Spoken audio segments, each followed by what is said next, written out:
Are you or someone you know looking to buy or sell a home? When you use a HomeGain Realtor to buy or sell a home, you can get $150. Visit HomeGain.com and click on the Promo 150 banner at the top of the page to get started. Compare HomeGain Realtors and choose your favorite. Complete your home purchase or sale transaction with a HomeGain Realtor, and HomeGain will pay you $150. Get started today by going to HomeGain.com. Welcome back, Washington, D.C. Metro, to Ryan Sloper's Real Estate Radio. I'm joined today by Louis Cammarosano, the General Manager of HomeGain. Quick reminder, Real Estate Radio is designed to build the Washington, D.C. Metro's housing and credit markets one house at a time. If you ever have any questions, concerns, or real estate needs, the best number to reach out to me is the off-air number. That's 877-245-2030. That's 877-245-2030. Remember, that's the off-air number. You can call that number, leave a message, and I'll get back to you by the end of today. You can also reach out to us via the web at realestateradio.dcmetro.com. So I wanted to jump in. There was actually an interesting article, obviously, in the Wall Street Journal and Forbes, that they've actually came out and announced that it's time to buy a home. I always get a kick out of these things because I feel like that they're always about 6 months late. As if they didn't realize that interest rates have been at historic lows and that rental prices were increasing over the last 6 months. How late are they to this party? I think it's kind of don't you agree, Louis, that it seems like they're always so late to catch on to what's been going on the preceding 6 months? Well, you got to remember, journalists are not really in the market. Yeah. So why would you? We take a lot of financial information, mortgage information from the general media, and those people, for the most part, are not trained and really don't follow it other than for purposes of writing a story. Yeah, but it's funny because it's not necessarily funny, but the problem that I have with it is that, especially when you're dealing with a mortgage and real estate, you need real-time advice. You need real-time updates. And most of the people are taking the information that they get from these national media outlets and assuming that that's what's taking place right this second.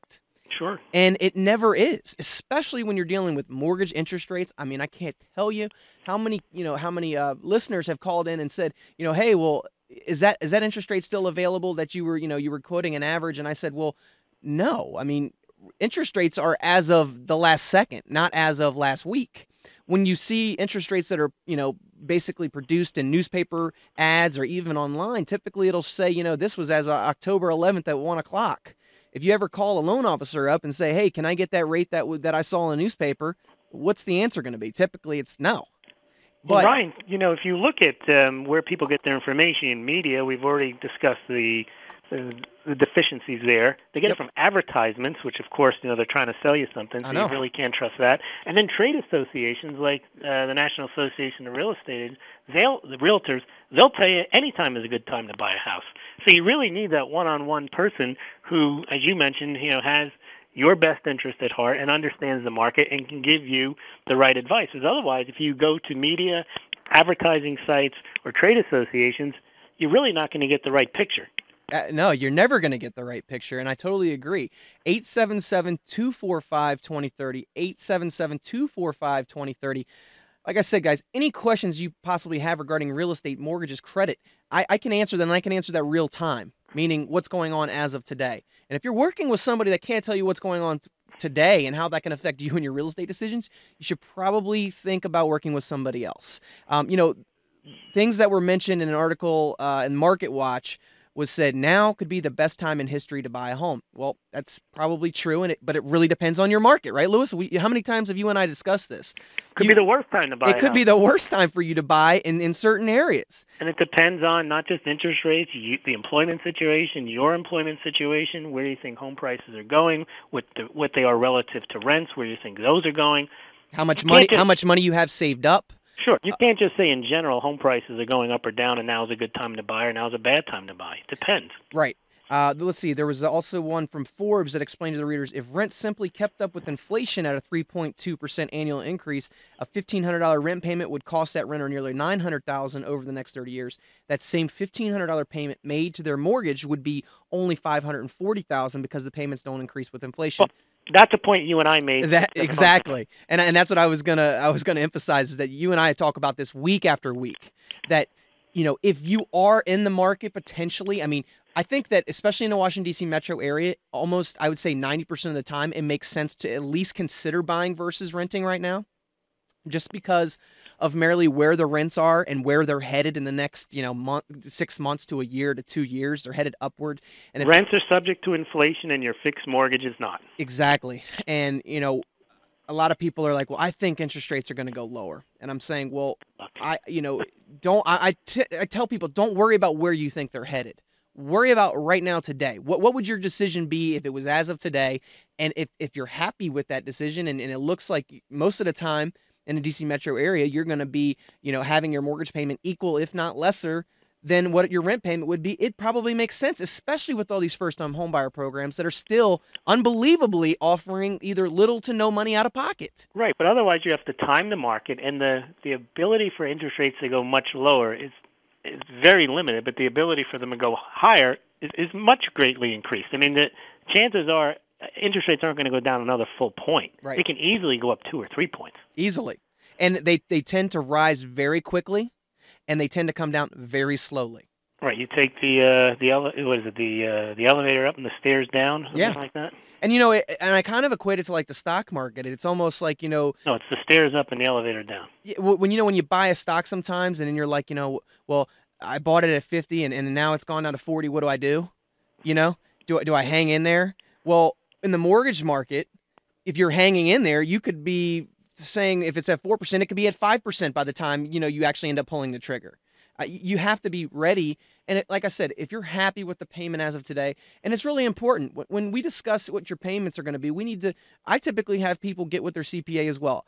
A lot of people don't take into consideration thinking about if they can take more exemptions Mm-hmm. so that they can have more money coming in their paychecks. Now, this is honestly, Lewis, one of the most overlooked things that almost probably every potential buyer out there does not go back and adjust.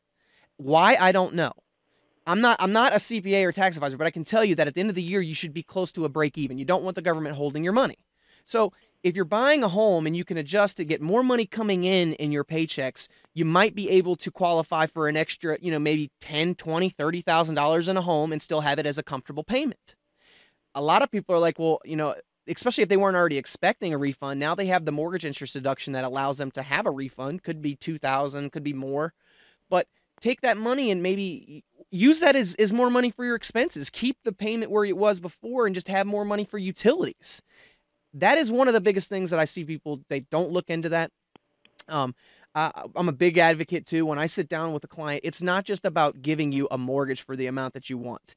We need to be going over all of your financial stuff, what you're spending your money on, because it's a big realization that sets in when you're taking out a $300,000 loan and you've been renting for pretty much your whole life, and then all of a sudden you get in there and you realize you have to furnish the house, you have to buy groceries, you have utilities, you have lawn care, you have all of the things that come along with home ownership, and then you realize, wow, I don't have as much money left as I thought I was going to have.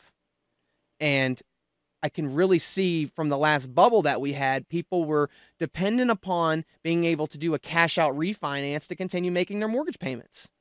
Just like the country does. Just like the country does. It's bad. It's very bad finance. Very bad. You're just being addicted to debt and using debt as somehow cash flow. Right. It's the other way around. You're supposed to take out debt to get cash flow. You're not, in the form of an investment. You're not supposed to expect your home to go up. So each time you need money, you just go to the refi and take the money out.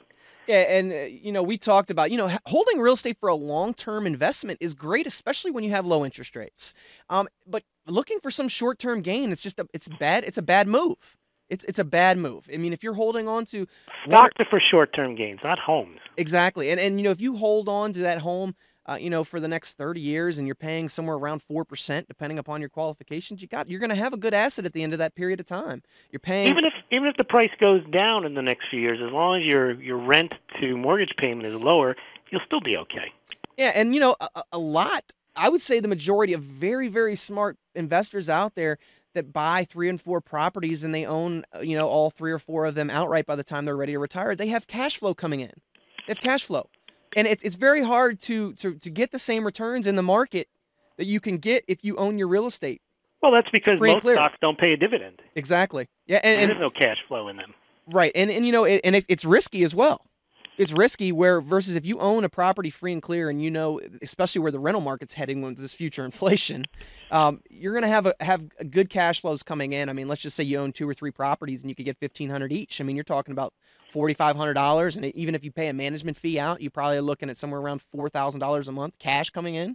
That's the main reason why people don't do it. You know, you can, with a click of a button, you can buy and sell stocks, but so you need a bit more help when you buy rental properties. Yeah, absolutely. And that's what I would advise people. Reach out to somebody, if it's me or anybody, we can point you in the right direction to get you talking to the people you need to talk to figure out if it is a wise decision for you to consider getting into buying investment properties. It's not for everybody. I'm not going to say that it is, but there is a great opportunity for a lot of people out there that are looking and potentially doing something like this. Important thing is don't listen to the national media. Call a local professional that knows what they're doing. And don't listen to the trade associations or advertisers. Exactly. 877-245-2030. That's 877-245-2030.